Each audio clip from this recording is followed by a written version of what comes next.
Hello guys, आप सब कैसे हैं। मेरे एक ब्लॉग में आपका स्वागत है। अभी मैं आज आया था घूमने। सुल्तानपुर का ही एक फेमस स्थान है धोपाप, जो कि गोमती नदी के किनारे ही है। और हमने सोचा कि अब आपके लिए एक ब्लॉग भी शूट कर लिया जाए। तो अभी मैं खड़ा हूँ धोपाप के, जो धोपाप मंदिर है, इसके गेट पर। ये मेन गेट नहीं है, मैं आपको गेट दिखाता हूँ। ये है बैक डोर का गेट। और ये रास्ता अगर आप देख पा रहे हैं मेरे सामने, तो ये रास्ता जा रहा है जंगल की तरफ। और मैं आपको मेन गेट अब बाद में दिखाता हूँ। फिलहाल अभी बैक गेट पे हूँ, क्योंकि मैं यहीं से एंट्री ले रहा हूँ। तो आपको गेट दिखाता हूँ, एक बार आप गेट दिखाइए। यहाँ पे आप ये गेट देख सकते हैं, पूरा प्रवेश द्वार है, ठीक है। और अभी हाल ही में इसका जो है रिनोवेशन हुआ था। जब मंदिर का जब अपना उद्घाटन था, उस टाइम पे ही इसका रिनोवेशन किया गया था। तो जिसमें आप ये देख सकते हैं कि यहाँ पे फूल पत्तियाँ, पेंटिंग्स और ये बनाई गई थी, और गेट्स हैं, ठीक है। बाकी मैं आइए आपको अंदर ले चलते हैं, आपको दिखाते हैं, आ जाइए। तो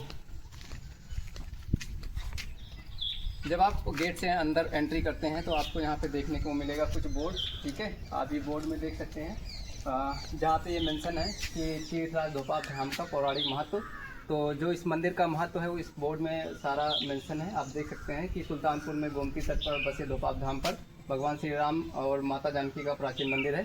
तो आपको बता दें कि ये जो मंदिर है धोपाप, भगवान राम और माता सीता के लिए जो है ये समर्पित है, उनके ही नाम पर बनाया गया है।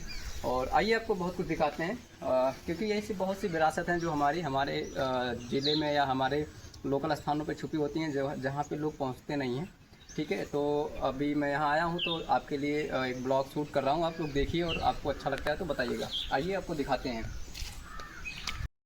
तो अब ये देख सकते हैं कि दीवारों पे बहुत सारी जो हमारे हिंदू रीति रिवाज के सिंबल्स हैं वो बनाए गए हैं। और इसको यहाँ पे आप देख सकते हैं ये, और ये मटका बनाया गया है, यानी कलश हम इसको बोलते हैं, ठीक है। और आप प्रभु राम का नारा भी यहाँ पे लिखा हुआ है।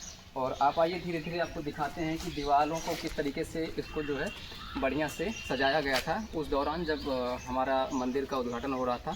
और उसके बाद से अभी तक तो यहाँ पे खैर नहीं इसको सजाया गया, लेकिन फिर भी अभी तक सारा पेंटिंग और सारी चीज़ें बहुत ही अच्छी बनी हुई हैं। और धीरे धीरे आप आइए, मैं आपको दिखाता हूँ।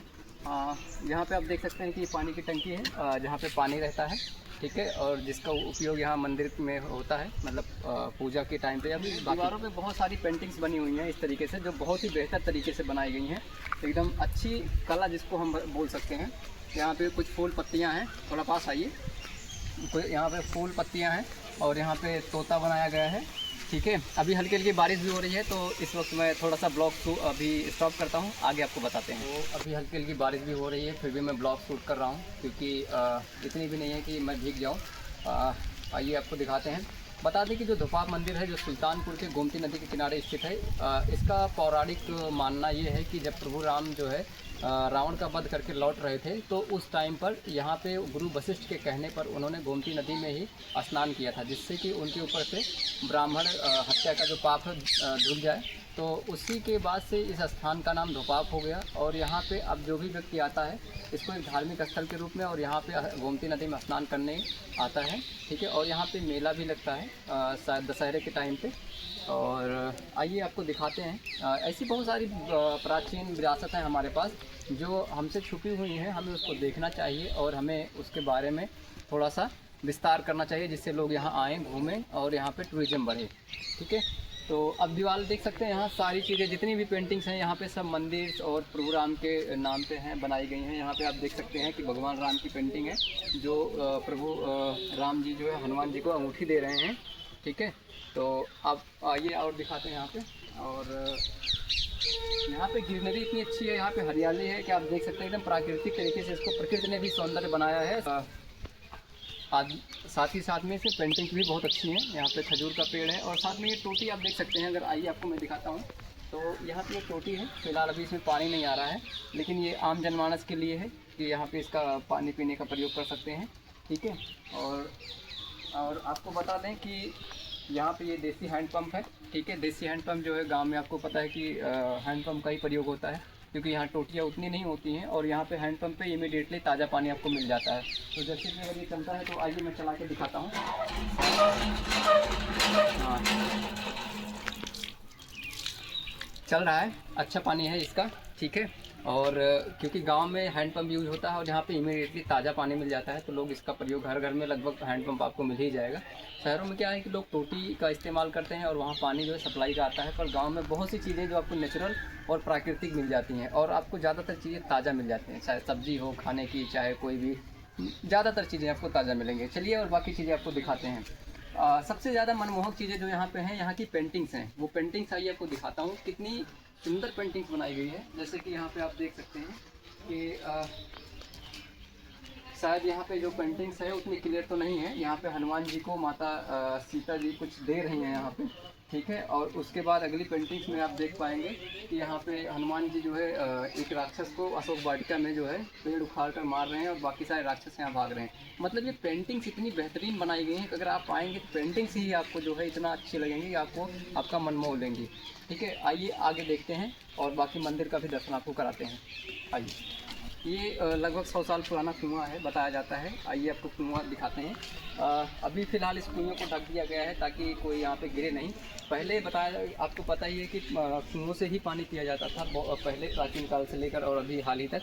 और अब लगभग कुओं से पानी पीना बंद हो गया है क्योंकि लगभग लोगों के पास हैंडपम्प हो गए हैं, मोटर्स हो गई हैं, तो अभी उनका इस्तेमाल होता है। और आइए मैं आपको पास से दिखाता हूँ कुआं। आइए, कुआं बहुत ही गहरा है, आप इसके अंदर दिखाइए ज़रा। देखिए कुआं लगभग, फ़िलहाल इसमें पानी नहीं है, लेकिन कुआं लगभग 100 फीट गहरा है। और अभी सुरक्षा कारणों से इस पर जाली लगा दी गई है, अगर आप देख पा रहे हैं, ताकि कोई बच्चा या कोई भी व्यक्ति इसमें गिर ना जाए, ठीक है। और आइए आपको दिखाते हैं बाकी चीज़ें। इधर जो हमारे सामने बनी हुई बिल्डिंग्स हैं, तो ये आप देख पा रहे हैं, ये सारी जो है गेस्ट हाउस है। यहाँ पे अगर कोई रुकना चाह रहे हैं तो यहाँ पे रुक सकता है, ठीक है। और पास में आइए, मैं आपको कुछ चीज़ें दिखाता हूँ। यहाँ पे शायद कोई रहता है, फ़िलहाल अभी गेट बंद है। जहाँ तक मुझे पता है कि ये मंदिर का ही गेस्ट हाउस है, यहाँ पे रहने के लिए बनाया गया है। अंदर में कुछ हैंडपम्प भी है, ठीक है। और आप यहाँ पे बहुत ही बड़ी पेंटिंग आप हनुमान जी की देख सकते हैं, जहाँ पे वो पर्वत लेके जाते हुए दिखाई दे रहे हैं, ठीक है। तो इस तरीके से बहुत सारी पेंटिंग्स बनाई गई हैं बहुत ही बेहतरीन तरीके से, जो आपको यहाँ पे आना चाहिए और घूमना चाहिए, ठीक है। और आपको सच में हमारी जो प्राकृतिक और हमारी जो धरोहर हैं यहाँ पे आपको देखना चाहिए। बहुत ही प्राचीन मंदिर है लगभग। तो आपको जैसे मैंने पहले भी बताया था कि जब प्रभु श्री राम जो है रावण का वध करके लौट रहे थे, तो यहाँ पे गोमती की नदी के किनारे ही जो है वहाँ पे गुरु वशिष्ठ के कहने पर उन्होंने यहाँ स्नान किया था, और जिससे कि उनका ब्राह्मण हत्या का पाप धुल जाए। तब से ही इसका नाम धोपाप हो गया है, ठीक है। और यहाँ के ग्रामीण लोग यहाँ पे अक्सर आते रहते हैं। साथ में ही यहाँ पे शमशान घाट भी बनाया गया है, जिससे कि लोग यहाँ पे आएँ और उनका अंतिम संस्कार होता है। ये मान्यता है कि उनको यहाँ पर जो है अंतिम संस्कार करने से उनको जो है उनका जितने भी पाप होते हैं धुल जाते हैं और उनको जो है मोक्ष प्राप्ति होती है। बाकी मंदिर की तरफ चलते हैं, मंदिर आपको दिखाते हैं। तो आप ये दीवार देख सकते हैं, बेसिकली ये दीवार यहाँ पे बनाई गई है। इसके उधर ही जस्ट गोमती नदी है, जहाँ पे, क्योंकि दीवार इसलिए बनाई गई है कि ताकि कोई बच्चा या कोई व्यक्ति जो है वहाँ पे गिर ना जाए, ठीक है। गिरने से क्या होता है कि आपको पता ही है कि नदी है, नदी का किनारा है, तो गलती किसी से भी हो सकती है। साथ में आपको मैं दिखाता हूँ, ये एक पीपल का पेड़ है। आपको वैज्ञानिक रूप से आपको पता है कि 100% ऑक्सीजन देता है। पीपल ही एकमात्र ऐसा पेड़ है कि जो आपको 100% ऑक्सीजन देता है। तो इसलिए पीपल के पेड़ जो भी होते हैं, ग्रामीण क्षेत्रों में तो पीपल में पूजा होती है, शहरों का मुझे नहीं पता। तो पीपल का अपना एक बहुत महत्व है। और ये लगभग 100 साल पुराना पीपल का पेड़ है। यहाँ लोग पूजा भी करते हैं और यहाँ घंटियाँ और कुछ कपड़े भी बांधे हुए हैं, जो कि उनकी एक मान्यता है अपनी, ठीक है, धार्मिक मान्यता। और बाकी मंदिर, मेन मंदिर आपको दिख रहा होगा, आइए आपको मैं दिखाता हूँ। ये मेन मंदिर है, क्योंकि अभी फ़िलहाल आप देख सकते हैं यहाँ पूजा पाठ चल रहा है इस मंदिर में, ठीक है। अंदर में पूजा हो रही है और मंदिर का पूरा स्ट्रक्चर शायद आपको वीडियो में एक बार में ना दिखाई दे, तो मैं कहूँगा कि इसको ज़रा जूम करके या फिर इसको ऊपर करके आपको दिखाएं मंदिर, ठीक है। और मैं धीरे धीरे मेन गेट की तरफ चल रहा हूँ, क्योंकि मैंने आपको जैसे पहले बताया था कि मैं पिछले गेट की तरफ से रिकॉर्डिंग किया था। अब मैं मेन गेट की तरफ चल रहा हूँ, आपको दिखाता हूँ कि किस तरीके से यहाँ पे नज़ारा है। और साथ ही गोमती नदी का किनारा भी है, वो आपके लिए बहुत ही बेहतरीन और मनमोहक दृश्य होगा, ठीक है। तो आइए आप मेरे साथ आइए, मैं आपको अगला दृश्य दिखाता हूँ। एक गेट है जो कि टेम्परेरी आपको यहाँ पे लगाया हुआ दिखाई देगा, क्योंकि सामने नदी है, तो ये अक्सर खुला नहीं रहता, ये बंद रहता है, जिससे कोई यहाँ पे गिर ना जाए। वैसे यहाँ पे नदी में ये घाट बना हुआ है, लोग यहाँ पे नहाते भी हैं और कुछ लोग यहाँ के जो स्थानीय लोग हैं मछली वगैरह भी पकड़ते रहते हैं। तो मैं चाहूँगा कि आप थोड़ा आगे आएँ, आपको मैं दिखाता हूँ कि किस तरीके से घाट पे जाने का स्थान है। घाट पे जाने के लिए किस तरीके रास्ता बनाया गया है, ठीक है।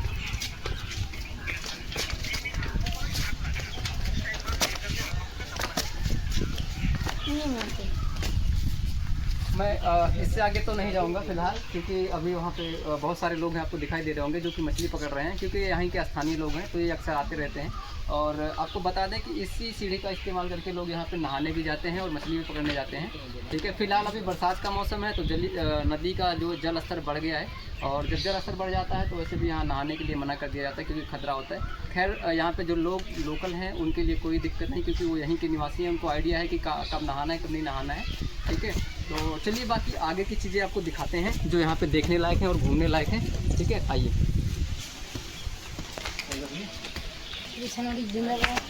तो ये है मेन मंदिर, आप देख सकते हैं, जो धोपाप का मेन मंदिर है। इसको पूरा स्ट्रक्चर आप दिखाइए इनको कि कितना पुराना है और कितना बड़ा है।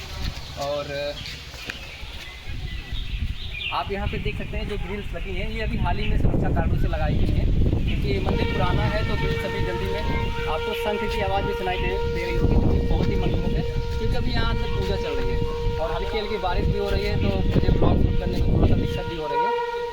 फिर भी मैं आपके लिए ब्लॉग शूट कर रहा हूँ, क्योंकि बारिश में वैसे हमारे लिए प्रॉब्लम्स हो रही हैं। फिर भी आपको मैं दिखाना चाहता हूँ कि हमारे ज़िले में क्या क्या चीज़ें हैं जो देखने लायक हैं, हमारी धरोहर है, यहाँ पे लोगों को आना चाहिए। ठीक है, और ये दीवार आपको फिर से दिखा देता हूँ, क्योंकि यहाँ का मुख्य जो केंद्र है, मुख्य आकर्षक केंद्र जो दीवार है, क्योंकि दीवार पर जो पेंटिंग्स आपको बनी है प्रभु श्री राम की, माता सीता की और लक्ष्मण जी की, और बाकी अन्य जो भी हमारे ऋषि हैं उन सब की यहाँ पे पेंटिंग्स बनी हैं, जो कि सच में बहुत ही मनमोहक है, वो आपको देखना चाहिए। चलिए मैं धीरे धीरे मेन गेट की तरफ चलता हूँ और आपको दिखाते हैं इसके आगे नदी का किनारा कैसा है। तो आइए। तो ये है मेन गेट। बेसिकली अभी क्योंकि मैं बाहर जा रहा हूँ तो ये अंदर से ही आपको दिखाई दे रहा है। साथ में आप देख सकते हैं छोटा सा और मंदिर बना हुआ है, जो कि हनुमान जी का मंदिर है। यहाँ पे भी लोग आते हैं, दर्शन करते हैं, क्योंकि जब दोपाप में आते हैं प्रभु श्री राम का दर्शन करते हैं तो हनुमान जी का दर्शन करना अनिवार्य है। वो आपको पता ही है कि भगवान हनुमान का होना और प्रभु श्री राम के पास कितना अनिवार्य है, वो आप आदिकाल से जानते हैं। ठीक है, तो चलिए अब धीरे धीरे मैं बाहर निकलता हूँ मंदिर से। एक बार मंदिर का मैं चाहूँगा कि आप देख लें पूरा दृश्य कैसा है।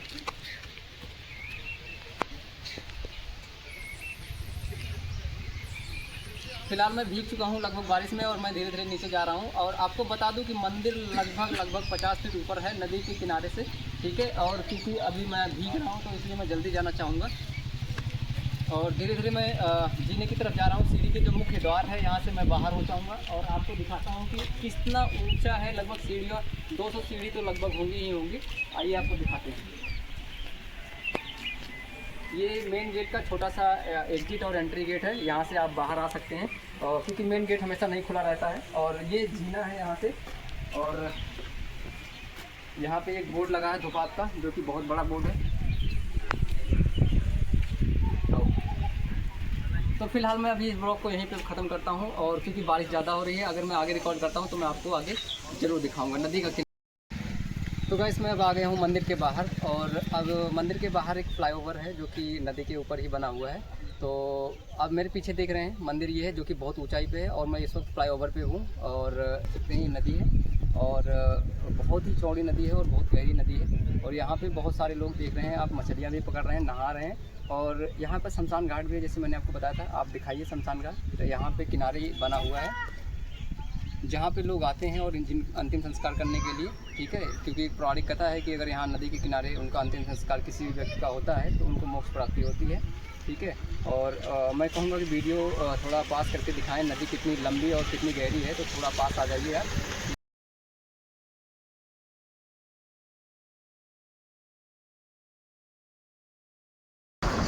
बहुत सारे लोग हैं फ्लाईओवर पे खड़े होकर एंजॉय भी कर रहे हैं, आप इन सबको भी दिखा सकते हैं यहाँ पे।